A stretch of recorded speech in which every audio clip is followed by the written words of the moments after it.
topic. We're coming at it from different angles during these webinars on the first part of this year here. And there will be another one in 2 weeks' time where we're trying to sort of dig a little bit deeper in some of the theories behind it. Which, so far we've done, okay, these are the practical methods, and we've done, this is about mainly why are we doing it, because of what's the connection with our customers and so on. But what we would like you to now is to a small experiment. For those of you who can still see my camera up in the corner, here are actually 2 jars with marbles in them.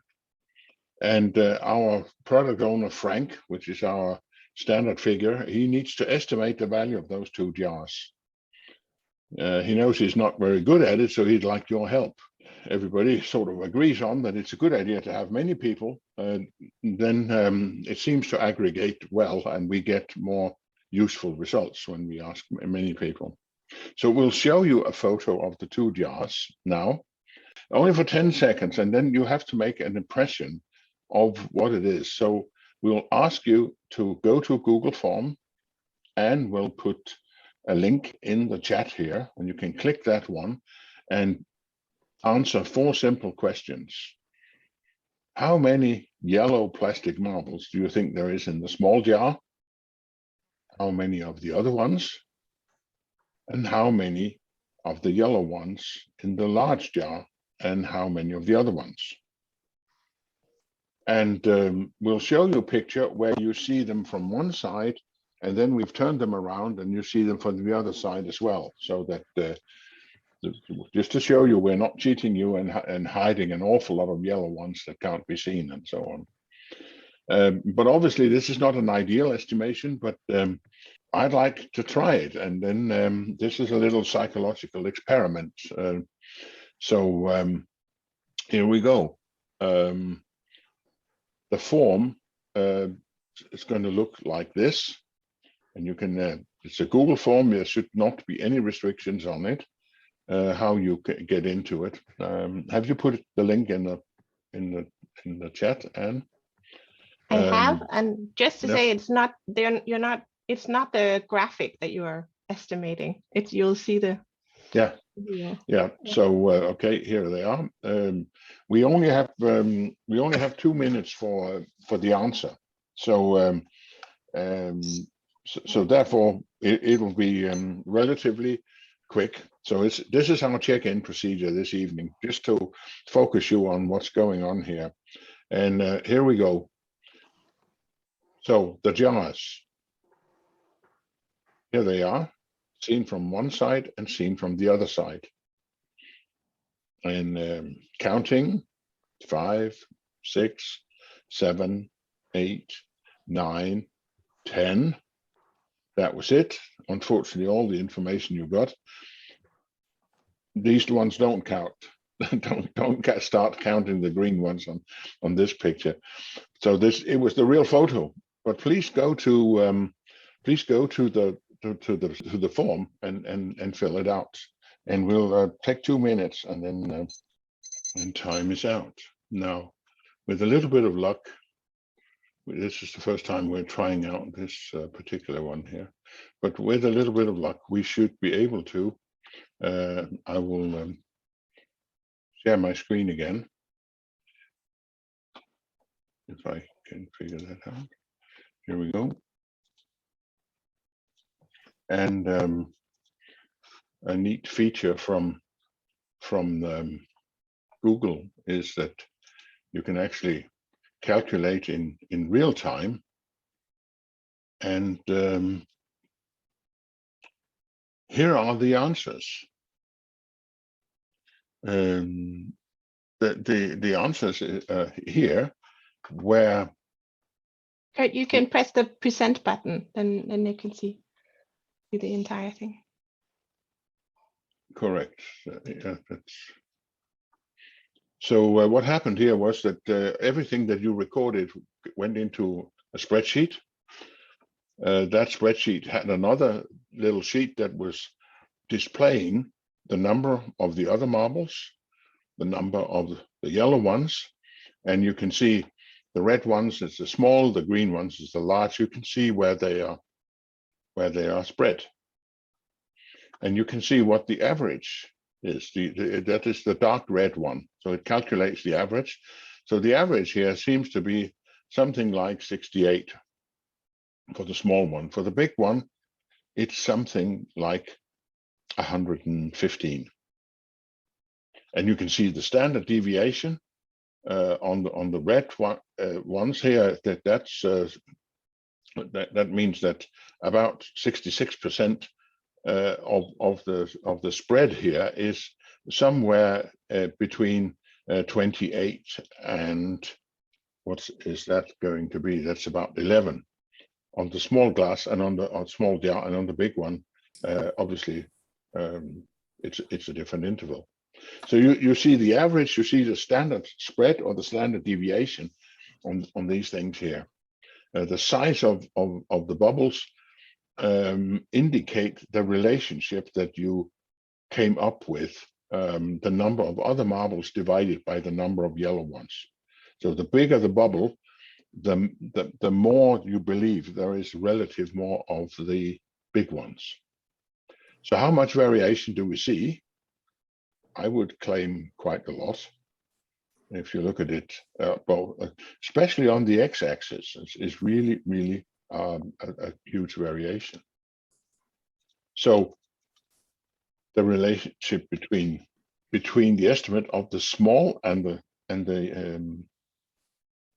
the large one, there is about,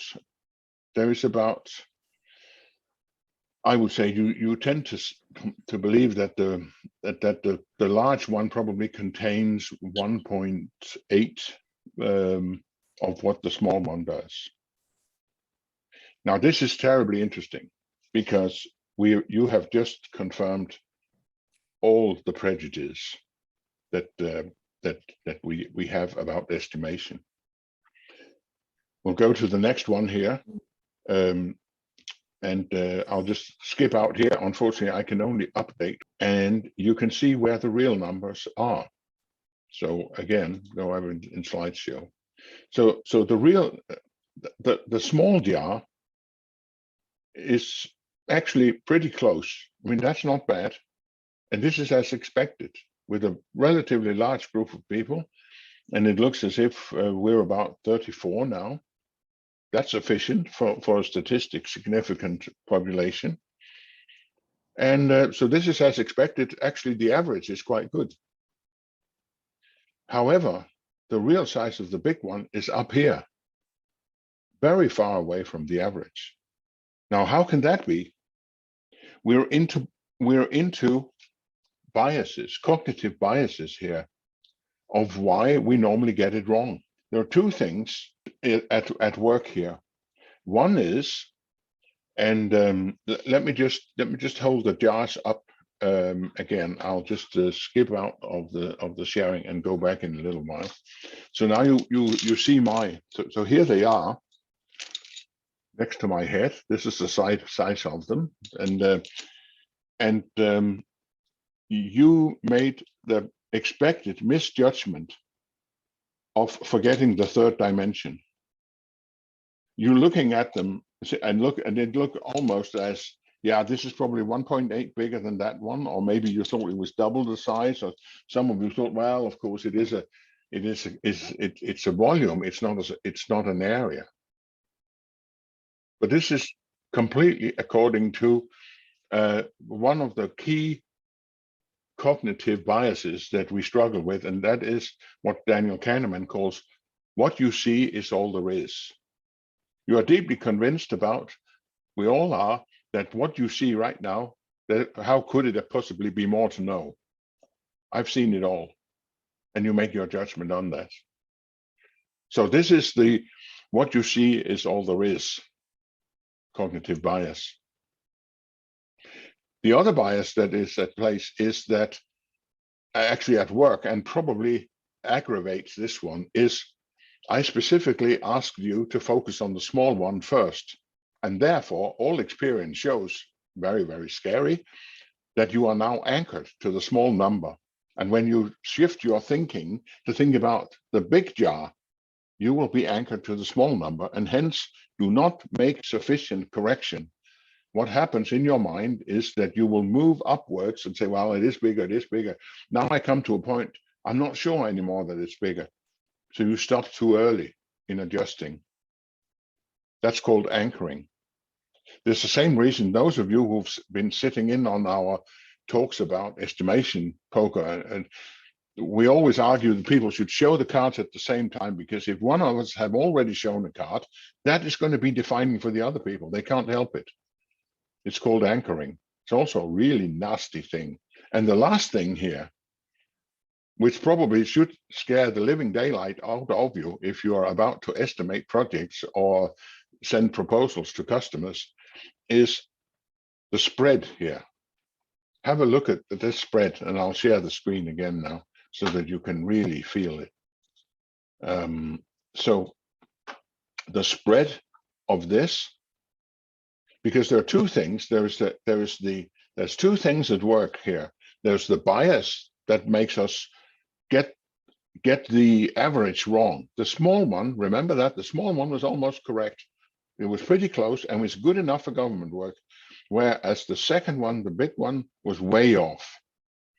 But look at the spread, especially on the big one. And that confirms that there is an awful lot of noise.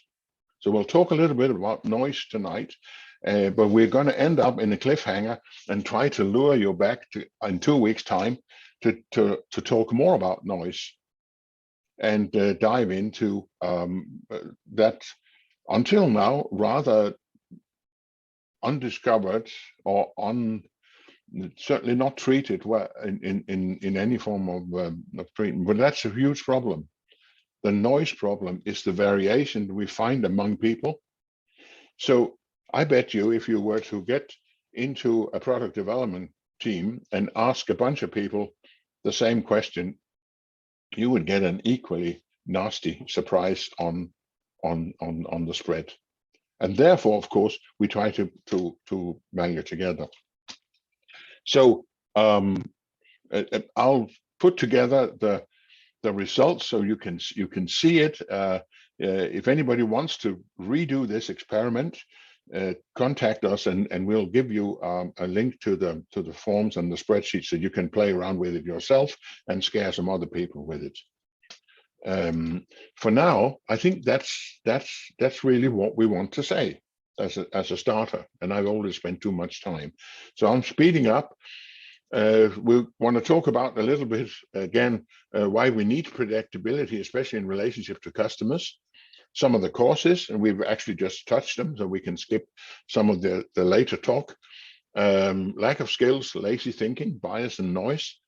And how do we actually address this complexity and unpredictability, and how can we do something about it? And we're going to end up with giving you a preview of our latest and greatest tool, the so-called coolest app, the Cool Estimation, and we'll have a look at that. So fast forward, customers.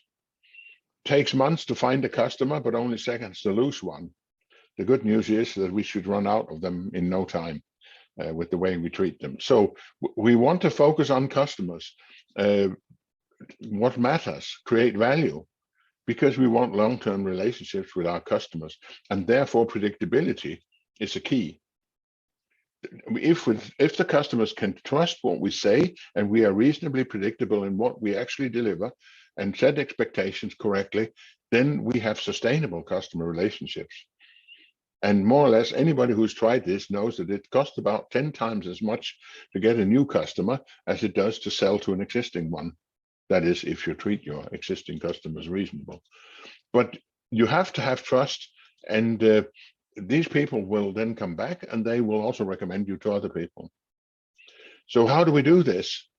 If we have predictability in the way we deal with it, we have a lot of internal benefits as well. We create trust internally, as we've talked about. What's the cause of unpredictability? Incompetence is the first one. When you earnestly believe that you can compensate for lack of skill by doubling your efforts, there's no end to what you can't do. These are all from the despair.com series of demotivational posters. We don't sell them, but you can buy them there if you want to. I mean, if you can't hammer a nail in and you just apply twice as much force, doesn't help the nail much, it damages the wood you're working on. So there's a lot of causes, and we've dealt with them before, but it's more or less a repetition here. Of course, disruptive technology, it's a big one. The pandemic is, of course, evident, but also there is a lot of things when you work with customers and you look out to customers, those of you who are dealing with either selling something to customers or making projects for them, you know that you're in competition. You don't know what the other guy do. You have to, you don't know what the customer really wants yet. And you're probably only going to find out way into the project. There could be something that changes the game. The rules are not necessarily explained to you at the beginning of the game. You're lucky if you get to know about the rules in the middle of the game and not just at the end. And then what is it really that the customer wants? One of our key topics in this series here has been that we don't really focus enough on value. We're not sure of whether this or that brings value. So that's really something we should do more about. And in product development, we should prioritize according to value, not by convenience. And we've had this quote before that from the Standish report that typically in a large project or large product, about 50% of the features are never used or never requested. And then there's a further 19 or 20% that are very rarely used. And we'll get back to that in the end, because that's one of the reasons that we would like to show you our cool estimation app and also ask for some help in making a really cool app and not just another piece of bloatware with 50 to 70% features that people don't want. So, Anna, you take over here, I think, and give us a whirl in the latest and greatest Cynefin. Good, I will. Yes, do you see my screen? Empty kind of screen? Yep. But yes, good. Okay, so we're going to talk a little bit about Cynefin. This is a sense-making model. It's a complexity model created by Dave Snowden to see if I can. It doesn't really work. I may have to go. Oh, here it is. Now it works.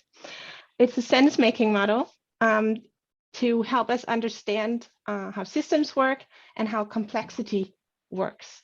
It has 4 domains that you can see in each of these sort of squares that each describe ways of, well, they talk about systems, but we can sort of replace it with, or thinking about it like type of work that we do, or other scenarios. It can be from private life as well, but in order to understand systems.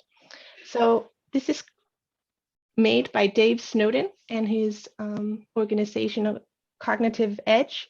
Cynefin is a Welsh word that means habitat of multiple belongings, because often things actually fit into several of these domains, but we need to understand it in order to act appropriately.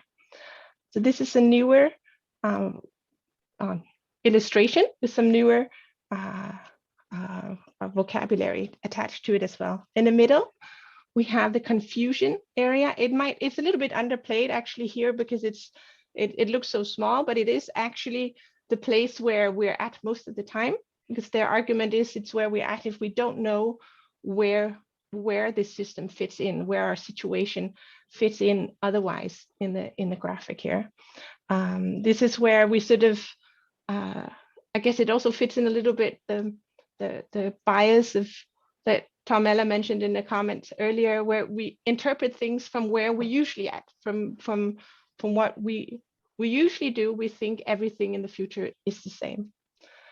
In reality, there are these 4 domains, and the first one is called the clear domain, or the obvious, was the old name. Here you can understand and predict the work that you're doing, or the system that is here. And it's the appropriate way to act here is to sort of sense and categorize, then you can respond to it. It's actually obvious for anyone. You don't need any kind of special education or training to understand what is going on. And you can make future predictions easily. They will come out that way, the way you predicted, because you can actually have like a fixed, you have fixed constraints, and that makes it possible to have a best practice of what you're doing. The complicated domain that you see at the upper right corner is also an ordered domain. Both the clear and the complicated domains are ordered, but in the complicated domain, there are more elements at play, which makes it, it's a place of expertise. Here you need to understand some things in order to make real or relevant predictions. Here it's possible to have good practice, which is different from best practice, because there are actually different ways you can do things here, and they will turn out well, and you shouldn't try to reduce it to best practice, because that'll just harm it. In general, there's a principle here where things become more and more or less and less ordered, I guess you could say, where you start from the bottom right corner and then go around counterclockwise. And there's a general tendency, don't force or over-interpret it to be more simple than it is, because that oversimplifies things. The complicated, like we said, analysis is required here. Then you can sense, analyze, respond. Over in the complex domain, it is a complexity model. So the purpose of it is to understand complexity. And where complexity differs from complicated is that it's not possible to make complete, accurate predictions, because there isn't the same relationship between cause and effect. Instead, you can always see sort of what happened when you look back. Oh, we did this, and then that happened. That's easy in hindsight. That's the beauty of hindsight, right? But you can't look ahead. So you try a little at a time. You experiment. Experiments are absolutely necessary in this domain, and you try to set them up so that they're safe to fail. Then emergent practice arises. Now he has a new word that says exaptive. I will have to have a native speaker to elaborate on that. But before it said emergent practice arises. Here you probe, sense, respond. That's a little bit like experiment. If you find yourselves in chaos, that means that there are no constraints. Everything seems completely random. You can't make any predictions, obviously, because there are no laws or rules guiding what is happening. It will stabilize, but the important thing is to try and do something to stabilize for yourself. Otherwise, it often stabilizes to your disadvantage. So here, what you do is you do something fast. You do something, you act as the very first thing, do something, because anything is better than nothing. Up in the middle between complex and complicated is the area where Scrum and Agile frameworks, Agile practices really fit very well and where they are appropriate to use in complex and also tipping a little bit over into complicated. Here you can do experimentation, create prototypes, and it's important to try and hold off making decisions until you have to, just because you keep learning and you keep getting knowledge in that makes it more likely that the decisions you're making are the right ones. The boundary between complex and chaotic is a boundary where you can sometimes try to, if you want to create innovation or a new kind of thinking, you can sometimes, if you're already working with complex issues or matter, and then you try to release the restraints a little bit or the constraints a little bit, so that you do things in a different way, a little bit more open, a little bit more just sort of up to people's innovative ideas, just to give it a sense of chaos. And then that can be a way to come up with brand new innovation. But try to manage it. You don't want to push your project down into chaos. So like I said, it sort of goes from, you can see it a little bit like as a hill that then tapers down, where there's a high degree of order from the bottom right corner where it says clear, and then it sort of goes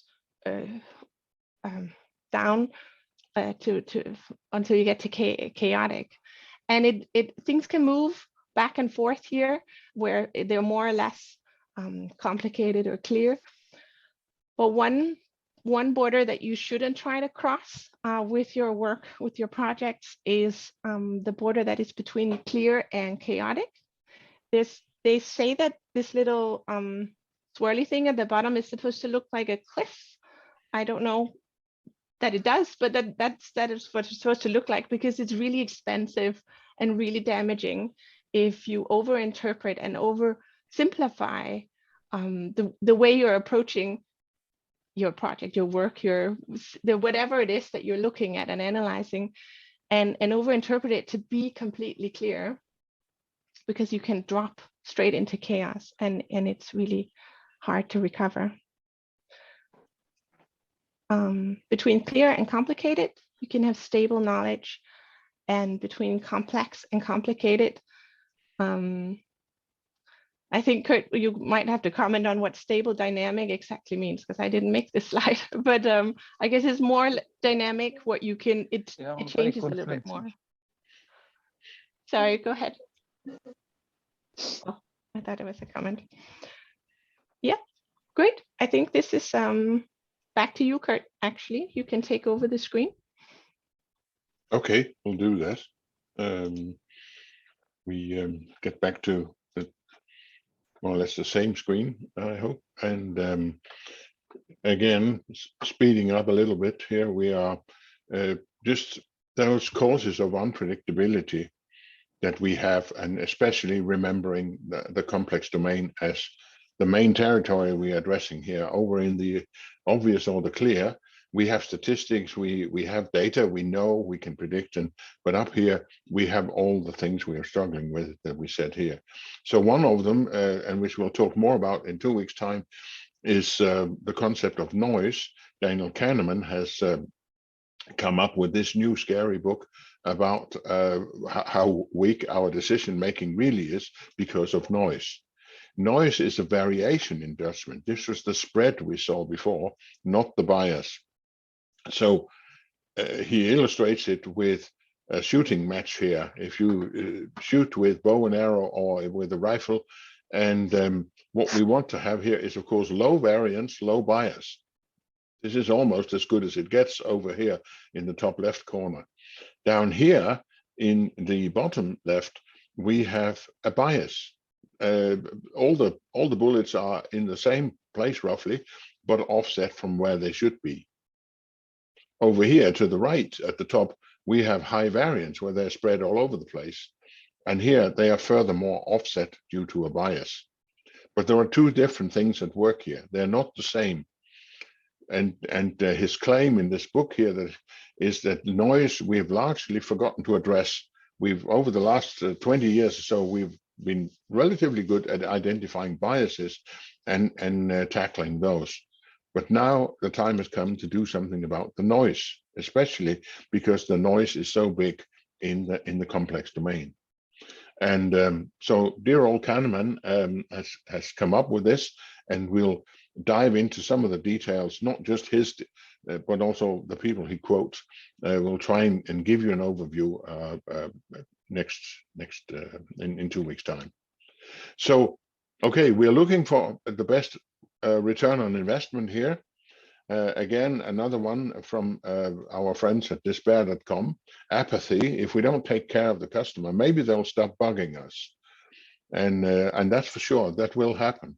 So we have to work hard at satisfying the customer's need if we want to keep them, and therefore we need to quantify both cost and value where we can, and understand what it means and prioritize. So we're heading into now territory where we would look at how we can actually assess these things and try to understand them and make better judgment than just being a bunch of dart throwing monkeys that try to estimate. So what can we do? We need planning, therefore we need estimation. And this is the last one, I promise you this one. Here he says, planning, much work remains to be done before we can announce our total failure to make any progress. Really depressing, but such is life. We have a backlog. We have talked about backlogs before, and here's just a sort of a table way of illustrating a number of backlog items, PBIs, prior backlog items. We can estimate the domain they're in, the clear, the complicated, etc. We can have a best estimate for effort and a worst case estimate for effort.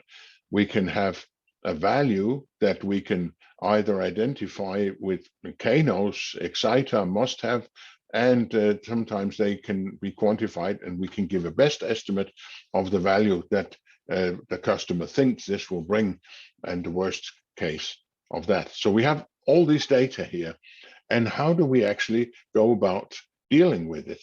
And so the next one here, I think you would introduce, Anne, wouldn't you? Well, I think you already mentioned it, the cool estimation app, where for now you can estimate effort and you can estimate value, like Kurt just showed it. It's sort of inspired by these, you see the cards up at the top.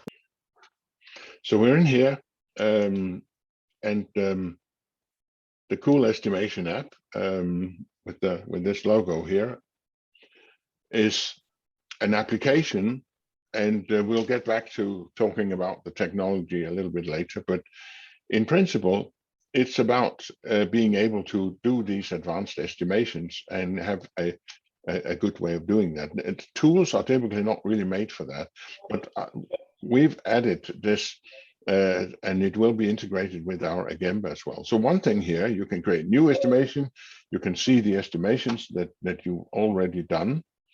And so anyway, I press the all estimations. We have a number of estimations here, and one estimation, if I click this one here, you can see what stories it is about or what product backlog items. There was a number of stories we estimated. So, and a collection of stories, we can have multiple of those. We can import them, we can type them in, or we can integrate with third-party systems. So for now, we'll be looking at this here, February estimation. And we have a number of stories. We've made it small so that it's visible on small screens as well. There's only 4 of them. Under this estimation, I can have different sessions. And for now, we can estimate value, we can estimate effort. We will later on add estimating complexity and things like that. But if we look at value estimation here, so I go into value estimation and I can see the stories. I can see who I've asked to participate. And this is Jacob, Kurt, Lauritz, Anna, Jeremiah. A bunch of people are here. And so we will we will then try to. So here's a bunch of people that I've invited, and I have these stories here. They're created. So this session is not started yet, but I can go and start it. I can join this session first, so I do that, and I also choose, because I'm logged in, to become the facilitator. So now I'm the facilitator of the estimation, and hopefully you can see that we're in here. So I'm here, Jeremiah's here, Anne is here, Jacob is here also. Thank you very much, Jacob. And over here, I can join on my other screen. Hang on a second. Join session. And now you saw that Lauritz was here. That's my alter ego. So now I'm the facilitator. And I want to start the session. So this is like the Scrum Master starting the session now. So okay, here we are. It's now active, and I now can start the story voting so that people can vote. So here they are. They can now start voting, and we would ask people to do that. And you can see that there are some crosses. Jacob has done it. Anna has done it. And if I go over here and want to select this value on this circle, I might say that I believe it's a 20, and it's in worst case it's only worth 8. And now I can see that Lauritz has also, and here I want to say 13 and 13. So now we've all voted, and that's fine. It's I want to, as a facilitator, to stop voting now. And here we are. I can see how many votes there was on both the expected and the worst case. And we, of course, should debate this, but for now, I'll just make a quick decision and say, I think this is what it is, and 13 and worst case 8. And that's fine. That's my decision. And we go to the next ones. And now we take the next story. It comes up here, and we go through that. It's a blank. I start story voting, and we can repeat the same story here with these two here, and we see all of them popping in. Stop story voting, and I see the votes again. Oh, there's one here, an outlier. This is a must-have. Okay. So that's probably something we need to talk about. And if I feel convinced that this who voted Jacob voted must have and was very, very determined about it. So we probably have to listen to that stakeholder, and this is a must have. And we move on again to the next one. So in the end, we'll just do it very quickly here, like this. Everybody has done this story voting. There we are. We're not going to make it must have this time, but and then the final number 4 story, and we start story voting. And this is when this is declared an exciter, then what that means is that this is where the customer says, "Wow, can you do that as well?" So so now we stop the story voting, and I have decided that this is an exciter. And the session is now done. We stop it. And do you want to stop the session? Yes, it will be set to done. I leave the session, and I'm out here again. And I can now see what happened and who set the different things for these here. And furthermore, what I can do is I can go here, and I can copy my estimations to the clipboard. And so I can bring it back into a spreadsheet and work with that. I think I have I've copied now, so I'll just bring over a spreadsheet here somewhere. I can make it work, and I just copied that one in, and now I paste it in here, and you can see this is just the basic stuff. We can also get what individual people had voted if we want to work with it. But you have it now in a spreadsheet, and you can work more with it and do some of those advanced tricks that that you want to do with it. So that was about, yes. I just wanted to I would like you to comment on, there's a very good comment in the chat about who to ask for value estimation. That would typically be guided by the product owner, and he would involve the stakeholders or customers if you work directly for a customer. But obviously it is the team that you would ask for the effort part, the team that has to do the work, or the people that has to do the work, and the value part are those that are as close as to those that actually will use it. So comment about like a priming around what value means, so that if you include both stakeholders and the team, that you sort of have a definition. A value, our recommendation is the same as with effort-based estimation poker, is to have a certain feature, a certain quality that you say, well, this is our reference, this is our 5, or this is our 2. In our training courses, we often have hotel features, which is something most people can relate to. And we say, these are all the kind of features you could have in the hotel here. Your reference is free breakfast.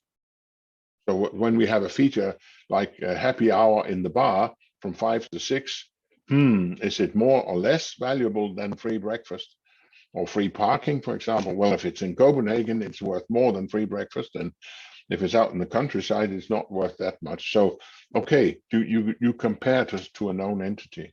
Yes, and there's another one here from Klaus from Denmark, who asks about biases. If in general there's a tendency, if we have a bigger understanding about biases and inform people before they make, if we train ourselves and each other, if we then become better and have less, and if whether or not we've experimented with that, like with the jars, to tell people that think of it as a 3-dimensional instead of 2 or something like that. Yes. We have tried that, and we are going to, that's what we're going to dive into next time, really. Some of those countermeasures we can have to avoid the bias and avoid the noise. There is some templates for check questions. There's some active thought patterns that we can try and encourage each other to take the focus away from the anchoring and so forth. So that there are tricks you can do to your own mind, really, to avoid the worst mistakes, or at least reduce the effect of them.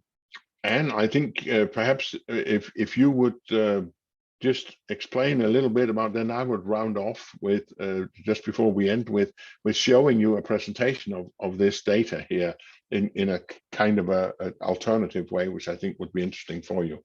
But I think if you will just explain how people can get in contact with us around this and what we would like to do. Oh, okay, sure. So I do that, and then you do the slides at the end. Okay. Because we promised people to be done at 8 o'clock, and we will have question and answers afterwards if people want to hang around. But I just want to make sure we meet the program. We do. Okay, so I'm doing it. I'm doing our last slides here, and then we'll jump back to you, Kurt. Okay, so I'm already telling you now early that we have another webinar coming up in 2 weeks if you want to hear more about what Kurt just explained. So you can sign up at Meetup. And we are from Magdalene House. I think we mentioned that in the beginning. We are a smaller business located in Denmark with an international outlook that focuses on business agility, and we do trainings and coaching, and we develop tools like you've just seen. And this house that we have here especially emphasizes a big tool we have called a Gamba that is also very relevant when we talk about customer relationships, because you can invite your customers, your stakeholders in to give feedback. I won't go a lot into detail. You can contact us or try out a free trial if you'd like to look more at it. You can also record all the estimation types that we just went through if you use it as a workflow tool for projects or product development. Yes, so it's a bigger tool. And then we have some smaller tools where you just saw cool estimation that is underway. and we have a shop. We also sell those cards that you saw a picture of earlier. So I just want to invite you all, before you see the rest here, we would love to hear your feedback. If you want to be involved in some way, but then we're looking for people who are interested in being some of the first users of Cool Estimation. Or Kurt, you can add. I'll just add to that on the form here, we're trying to ask you to see if this is of interest to you. We think it's terribly interesting, of course, but we'd like to have some people involved who would like to participate in reviews and specifications, maybe even co-investing in it. We're planning sort of a closed round crowdfunding on this, and we would like to find out if there's an interest in doing something like this and having an ownership in such a product and help develop it. So that's what we're asking for there. But We'll have a look at the form or give us a holler and we'll communicate with you. Mm-hmm. You put the link up in the chat before you close? Yeah. I will. And then we'll go back to you, Kurt. You can do the rest of your presentation. Yeah. All right. Then I just wanted you to have that bit included. So the final slides is really just you might want to say that it's like some spreadsheet exercise, but it's a helpful exercise, I believe. Here's a planning map. This is a result of something done in Google Sheets, but again, imported into a slide with the link. So the very nice feature in Google's application. And what we've done here is to take more or less, you can remember the table for each backlog item with an estimate of its cost, its estimated value, its uncertainty, and then it's shown in this graph here for prioritization. So there's fundamental 4 quadrants in the graph. Upper right is high risk, high value, and then below there's high value, low risk. To the left, low risk, low value, and at the top to the left, high risk, low value. And everybody sort of agrees on we should start with the high risk. The high value one goes from the top right corner. So from the blue via the green, the yellow, the orange, and then to the red. And so this is a tool supporting the product owner to give him a couple of supporting wheels on his bike so that he doesn't fall over in his prioritization. So everything else equal, the product owner, if he should follow this recommendation, he should start with item 3, 4, 15, put them into the sprint, then go down to 12 below, and so forth. However, there are also some, the value is not linear. As we saw, Professor Kano's idea is that there are some things that are must-haves, that they can't be quantified. There's something that is exciters, and typically we can't quantify those either. So they're shown out to the left. And so the product owner looks at all of this and said, well, what is really the best thing I can put into the sprint? Can I get must-have B in there as well, or could I get E in there? I need to say that the size of the bubble here is actually how much work is involved. So this is the size of work. And maybe the product owner said, I can't get E, must have E out to the left. I have to go down to B. It's a little bit smaller. It's more likely we can manage that with the velocity we have. So this is something to help the product owner, a way of displaying, according to Kahneman and other experts, just looking at this big list of many parameters that are combined simply blows our mind. It's too much for us. We can't deal with it. So we need some help. We need an algorithm, but not a mechanical algorithm, because in the end, it's a human judgment, but it helps the product owner get more to grips with how this fits together. And in the end, of course, he decides, because he might say that, look at the middle on the top, there's item 9. Maybe he knows that we have a particular difficult customer who's not paying his bill, but if we give him item 9, he will. The formula can never guess that. So therefore, the product owner might, well, I want item 9 anyway because I want my bills paid. So this is a help for the product owner. And of course, the blue, the green, and the yellow, etc., are decisions. It's parameters you can put in. And it could also be that you want it, and move to the next one here. It might be that you want your prioritization to look like this instead. And that's okay. That's another way of thinking, that I first of all want to deal with high risk things. But the thing is, once you've told yourself how I want to prioritize, then you have a way forward with this. And then finally, the final one is another data analysis. You might have thought about, well, what's the connection between complexity and uncertainty? Well, there is a correlation, because you would expect that with higher complexity, you would probably have more uncertainty. So again, one of the methods that are recommended when we want to reduce bias or noise is to have alternative ways of looking at the same problem, so that you might discover outliers or where you made a really bad mistake. So for example, this one here plots the relative uncertainty of the same items versus their estimation of complexity, where we have made a number out of complexity. And of Dave Snowden, he would have my hide over the fence post if he saw this, because he would definitely claim you can't quantify complexity.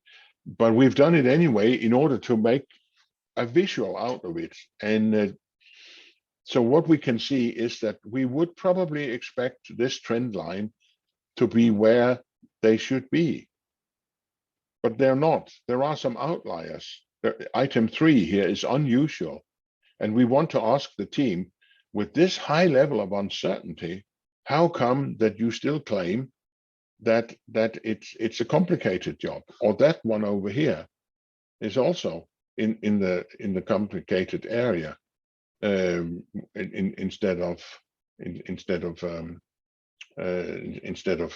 in complexity. So and those up here are outliers. That's where we are in chaos, or where we are in